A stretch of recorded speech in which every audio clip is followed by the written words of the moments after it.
Buenos días, mi nombre es Carlos Corrales y estamos aquí nuevamente para tratar un tema más concerniente a las Sagradas Escrituras y lo que éstas nos dicen sobre una y otra cosa. En esta ocasión iniciamos con una pregunta, como la mayoría de las veces. ¿Por qué hay personas a las que les va mal en la vida? Trabajan, se portan bien, van a la iglesia, oran, leen la Biblia de vez en cuando. Digamos que se portan bien. Sin embargo, las cosas como que no les salen. ¿Por qué? Bueno, una respuesta la podríamos encontrar en la ley de la compensación, la cual dice que todo lo que el hombre sembrare, eso segará. Ejemplo. Y es solo un ejemplo, quizás en algún momento hablemos de los padres también, pero es solo un ejemplo. Los hijos. Dice la palabra de Dios que los hijos deben obedecer a sus padres. Dice la palabra de Dios que los hijos deben honrar a su padre y a su madre. La pregunta es, ¿qué pasa si los hijos son rebeldes, por ejemplo, y no obedecen a sus padres o no aprenden desde temprano a honrar a su padre y a su madre? ¿Qué nos dice el sabio Salomón, que además de ser rey, además de ser considerado el hombre más sabio del mundo, fue hijo y también padre? Entonces, ¿qué nos dice Salomón en el libro de Proverbios? Bueno, Salomón nos dice en el libro de Proverbios que el que roba a su padre y ahuyenta a su madre es hijo que causa vergüenza y acarrea oprobio. En este caso, acarrea oprobio sobre su propia vida, o sea, acarrea mal sobre su propia vida. Salomón nos sigue diciendo en el libro de Proverbios, al que maldice a su padre y a su madre, se le apagará la lámpara en oscuridad tenebrosa. Yo no sé si usted recuerda, pero por lo menos yo crecí viendo los cómics, y en los cómics siempre el concepto de idea se representaba con un bombillo, o sea, se le encendió el bombillo o se le apagó el bombillo, hablando del entendimiento. Entonces dice Salomón que el que maldice a su padre o a su madre, se le apagará la lámpara, o sea, el entendimiento para hacer las cosas. Y a veces uno vuelve a ver a los hijos y dice, pero este muchacho, ¿qué le pasa? Pero esta muchacha, ¿qué le pasa? Que es que no piensa. Es correcto. La palabra de Dios dice que se le apagará la lámpara en oscuridad tenebrosa. Nos sigue diciendo Salomón, el ojo que escarnece a su padre y menosprecia la enseñanza de la madre, los cuervos de la cañada lo saquen y lo devoren los hijos del águila. Entonces claramente dice, el que escarnece a su padre y menosprecia la enseñanza de su madre. Aquí tenemos un dicho que es enjachar, ¿verdad? Fruncir el ceño al papá o a la mamá. Bueno, enjachar. Dice que el hijo que haga eso, los cuervos de la cañada lo van a sacar de su estado de confort, de su zona de confort, donde será que esté los cuervos, o sea, los acreedores, los amigos, las amistades, el patrón, quien sea, lo van a sacar de su estado de confort y las águilas lo van a devorar. Lenguaje figurado, según Salomón. En Efesios, en el capítulo 6, en el versículo 2, el apóstol Pablo nos recuerda el primer mandamiento con promesa, donde él nos dice, honra a tu padre y a tu madre, que es el primer mandamiento con promesa, para que te vaya bien y seas de larga vida sobre la tierra. Dice, para que te vaya bien y seas de larga vida sobre la tierra. De modo que los hijos que no honran a sus padres, que no saben honrar a sus padres, tendrán que recoger lo que sembraron y de diferentes maneras. ¿Cómo podemos ilustrar esto? Bueno, había un abuelo muy viejo. Ya casi no podía ver bien, ya no escuchaba bien, sus manos ya le temblaban, ya sus piernas pues ya no era tan ágil, le costaba mucho caminar, como decimos nosotros, ya chocheaba el abuelito, ya le costaba tragar, inclusive cuando él comía, y ya babeaba, también él estaba muy mayor. Pero se presentaba un problema en el seno de la familia.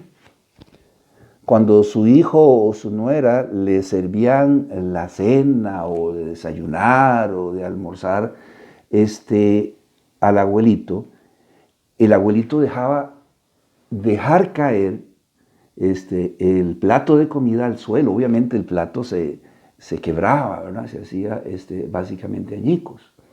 ¿Cuál era el problema? Bueno, además de la pérdida de la comida, la familia se estaba quedando sin vajilla.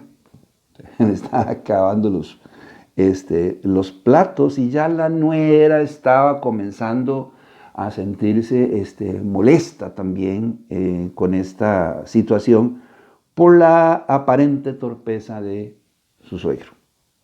Así que juntamente con su esposo decidieron que a partir de ese día o del día de siguiente iban a comenzar a darle de comer al abuelo en una palangana plástica. Ahí buscaron en la alacena, se encontraron una palangana plástica y a partir de ese día comenzaron a darle de comer al abuelito en la palangana plástica. Los padres se sorprendieron cuando ellos terminaron de cenar porque su hijo menor, un niño como de 4 años, lo vieron, como decimos nosotros, de 4 patas, metido ahí en la alacena, sacando trastes y hurgando ahí en la alacena. Entonces su padre le preguntó, hijo, ¿qué haces? El hijo sin mutarse, sin siquiera volverlo a ver, sin siquiera levantar la cabeza ahí sacando ollas y sartenes y otras cosas, le respondió a su papá, es que estoy buscando una palangana. Y le dice, ¿para qué estás buscando una palangana? Y le responde el hijo, bueno, para darles de comer a ti y a mamá cuando ya estén viejitos.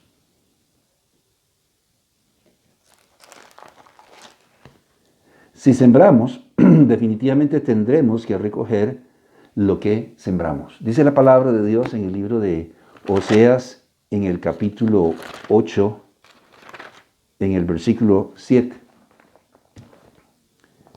Porque sembraron viento y torbellino segarán. No tendrán mies, ni su espiga hará harina. Y si la hiciere, extraños la comerán. Sembraron viento y recogerán torbellino. De manera que existe la posibilidad de que no nos vaya tan bien, ¿verdad?, en la vida, porque estamos recogiendo lo que sembramos. Gálatas capítulo 6, versículos 7 y 8. No os engañéis, Dios no puede ser burlado, pues todo lo que el hombre sembrare, eso también segará. Porque el que siembra para su carne, de la carne segará corrupción, mas el que siembra para el Espíritu, del Espíritu segará vida eterna. Palabras del apóstol Pablo.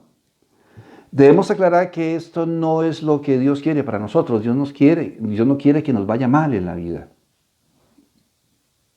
Pero va a permitir que recojamos lo que sembramos con todas y cada una de sus consecuencias. Si usted tiene la Biblia a mano, por favor, vaya conmigo al libro de Jeremías, al capítulo 29, al versículo 11. Dice el profeta Jeremías de la siguiente manera: Porque yo sé los pensamientos que tengo acerca de vosotros, dice Jehová, pensamientos de paz y no de mal, para daros el bien que esperáis. Dios no quiere que tengamos que sufrir, Dios no quiere que a nosotros nos vaya mal, pero va a permitir que recojamos lo que sembramos. Vea lo que dice ahí mismo en el libro de Jeremías, en el capítulo 18, en el versículo 11 y 12. Ahora pues, habla luego a todo hombre de Judá y a los moradores de Jerusalén, diciendo: así ha dicho Jehová, he aquí que yo dispongo mal contra vosotros y trazo contra vosotros designios. Conviértase ahora cada uno de su mal camino y mejoraré sus caminos y sus obras. Y dijeron: es en vano, porque en pos de nuestros ídolos iremos y haremos cada uno el pensamiento de nuestro malvado corazón. Entonces recordamos el relato del rey David.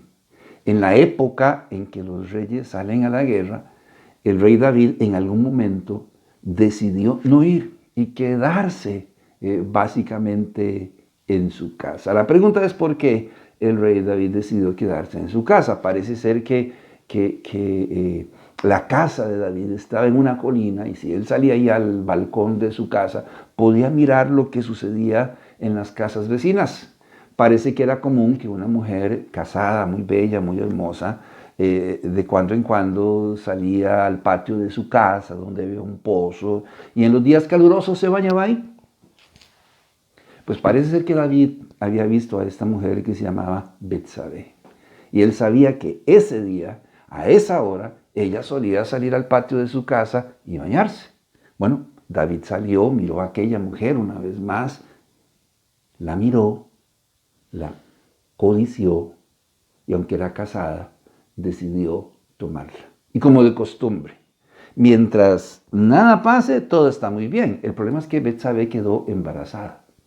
¿Cómo quedó embarazada si su esposo, Urías Eteo, uno de los capitanes del ejército de David, se encontraba en el frente? Era un verdadero problema. David manda a llamar a Urías Eteo del frente, según para pedirle informes de cómo va la guerra, y lo manda para su casa.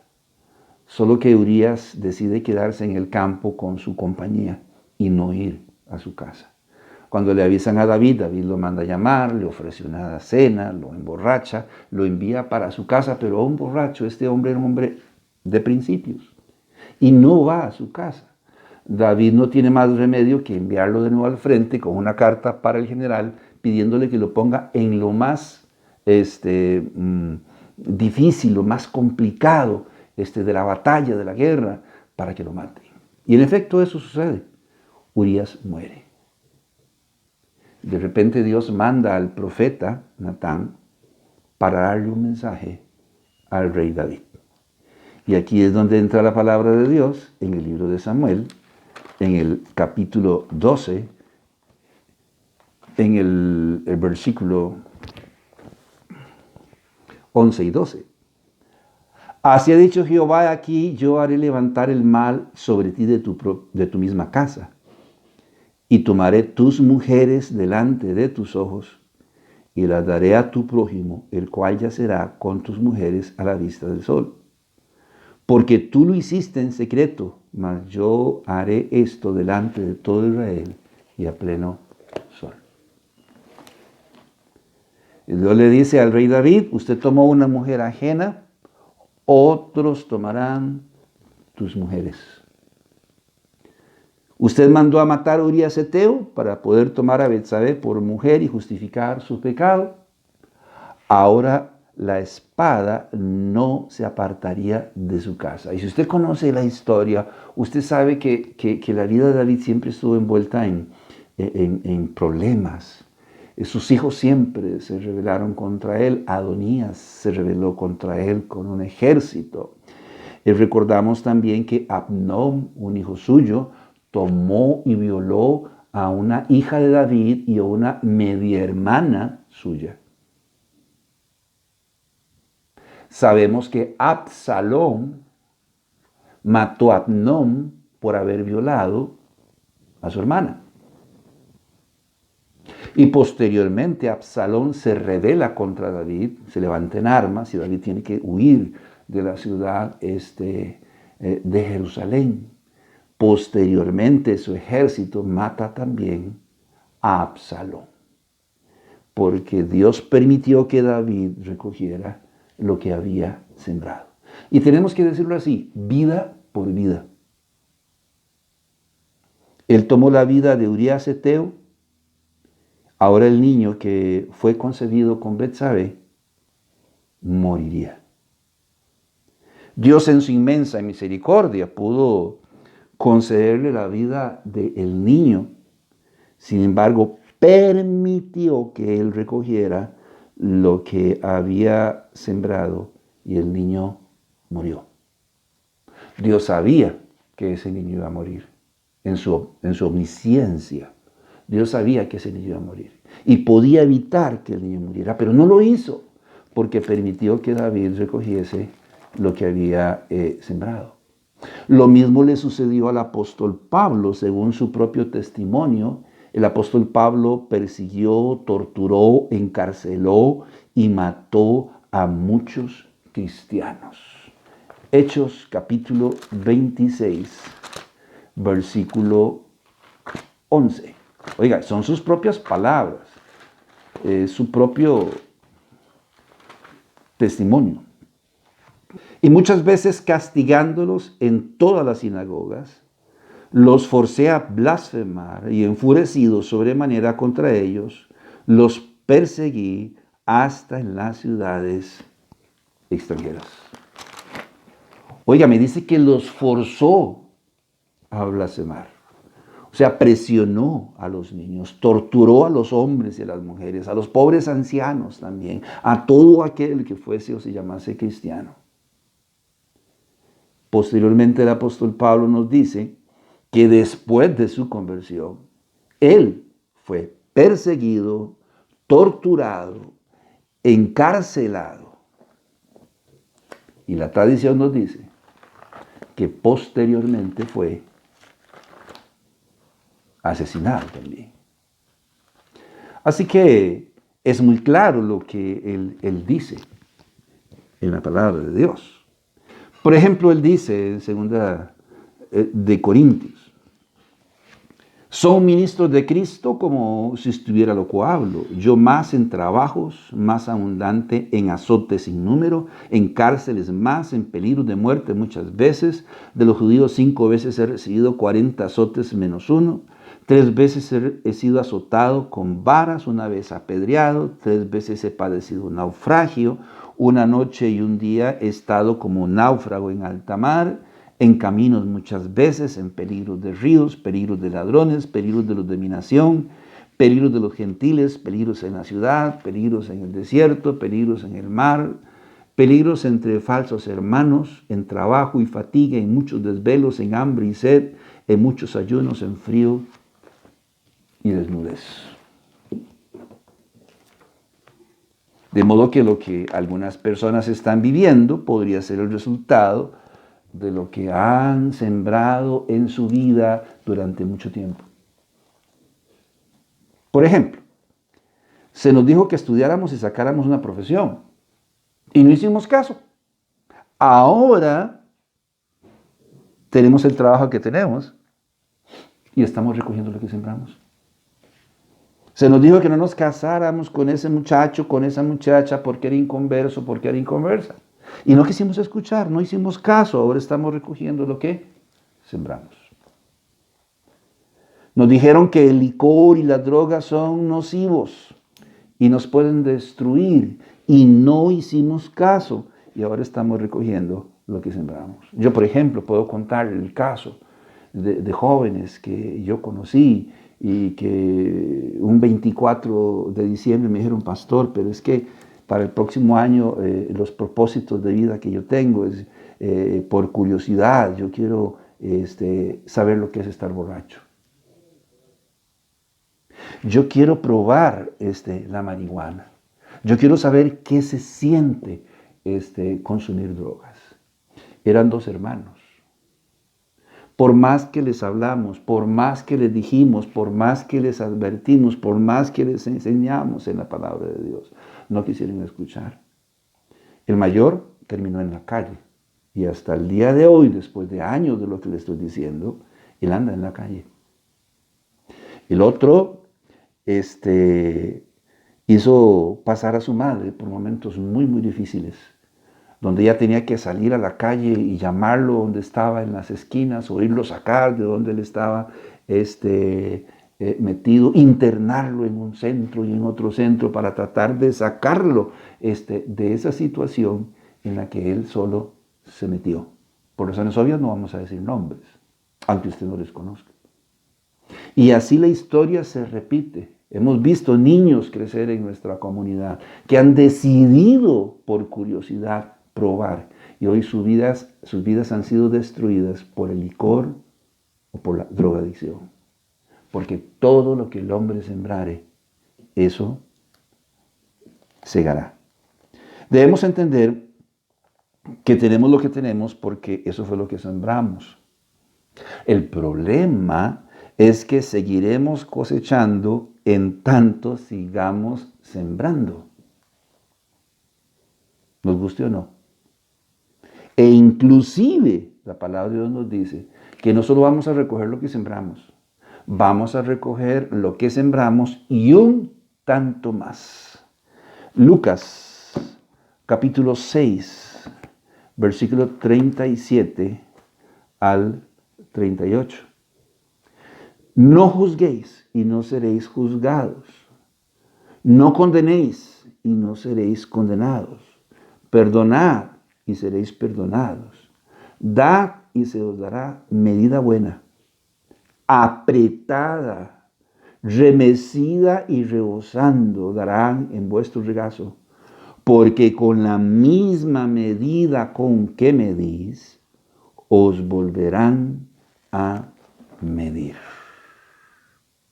Y en Marcos, no lo tenía contemplado, pero en Marcos, en el capítulo 4, en el versículo 24, el Señor Jesucristo dice, les dijo también, mirad lo que oís, porque con la medida con que medís, os será medido, y aún se os añadirá a vosotros lo que oís.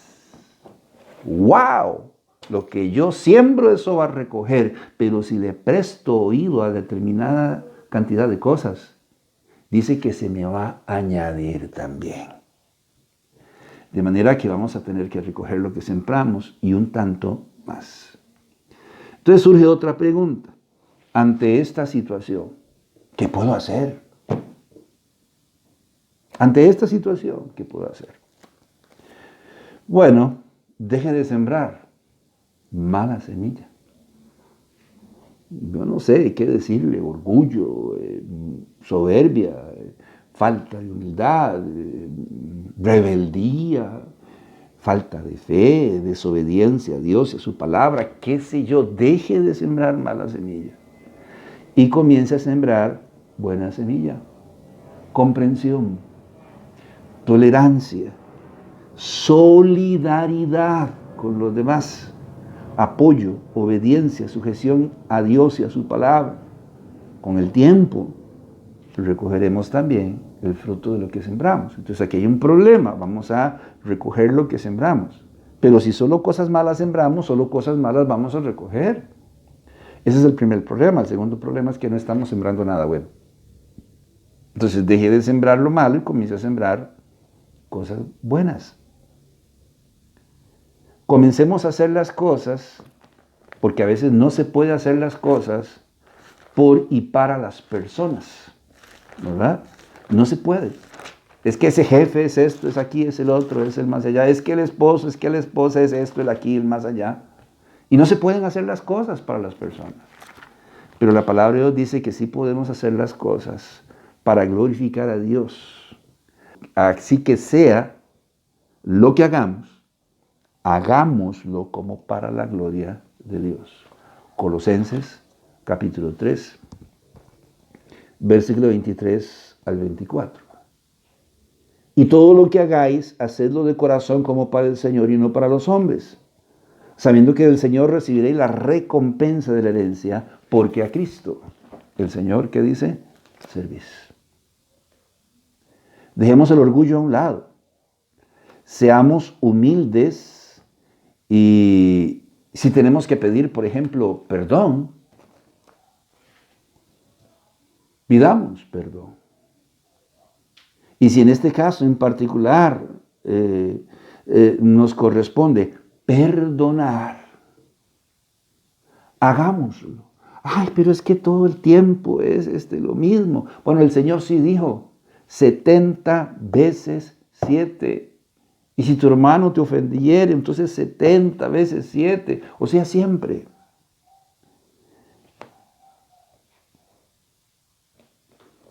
Mateo 23:12. Hagámoslo.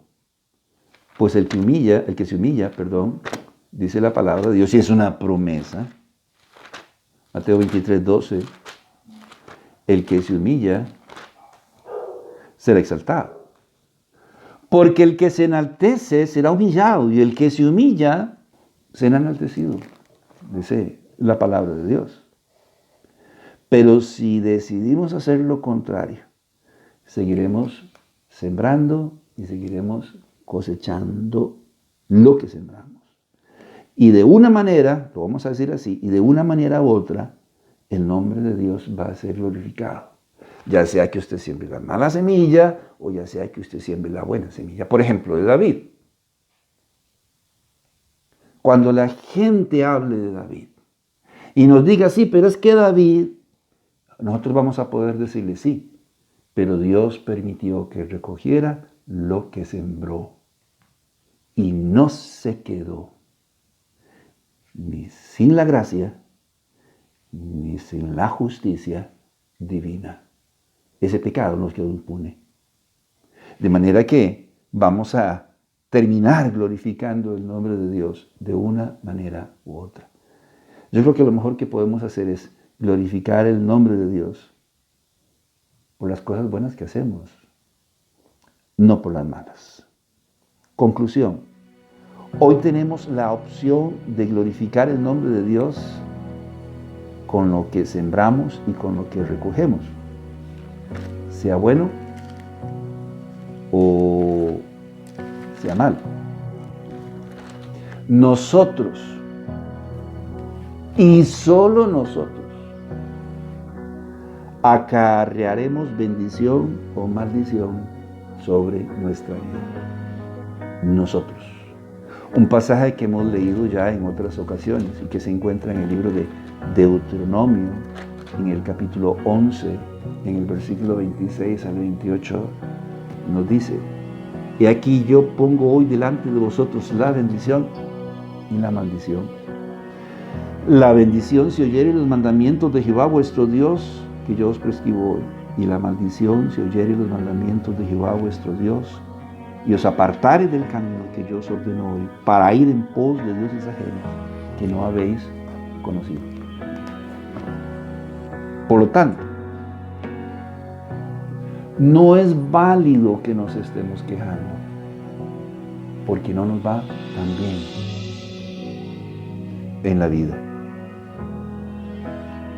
Cuando el momento de la cosecha llegue, no debemos quejarnos, pues hemos sido nosotros y nadie más los que hemos forjado nuestro presente y estamos forjando nuestro porvenir. Dejemos de sembrar la mala semilla y comencemos a sembrar buena semilla para que el día de mañana podamos cosechar cosas buenas y nos vaya mejor. Que Dios le bendiga. Muchas gracias. Por favor, envíanos tus preguntas y comentarios. Danos un me gusta y comparte este video con tus amigos. Gracias.